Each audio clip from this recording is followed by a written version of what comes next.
మనం ఎప్పుడు back part అనేది ఇలా ఫ్రంట్ పార్ట్ మీద వేసుకొని కత్తిరించుకుంటాం కదా, ఇలా మడుస్తామన్నమాట 2 ఇంచెస్ అనేది. ఇప్పుడు ఏంటంటే మనకి చెస్ట్ ఎక్కువ ఉన్న వాళ్ళకి ఇలా మడచకుండా ఇలా ఫుల్గా గీసుకొని, ఇప్పుడు మనకి బ్లౌజ్ ఉంటుంది కదా, బ్లౌజ్ తీసుకొని ఫస్ట్ వచ్చేసి ఫ్రంట్ నెక్ ఎంత ఉందో చూసుకోవాలి.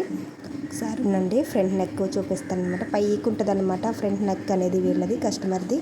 చూడండి ఒకసారి ఫ్రంట్ నెక్ అనేది ఇలా తీసుకున్న తర్వాత మనకి 4వ హుక్స్ ఉంటుంది కదా, అక్కడికి ఒక మార్క్ పెట్టేసుకోవాలి.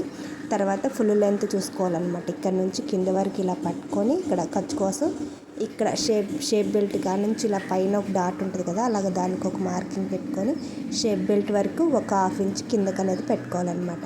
ఇటువైపు కూడా సేమ్ చివరి వైపు కూడా ఎంత ఉందో ఖర్చుకి అటు ఒక 1/2 ఇంచ్ ఇటు ఒక 1/2 ఇంచ్ వదిలేసి పట్టుకొని ఇలాగా షేప్ బెల్ట్ షేప్ వచ్చి చూడండి కింద అనేది నేను డ్రాయింగ్ చేస్తున్నాను, అది చూసారు కదా.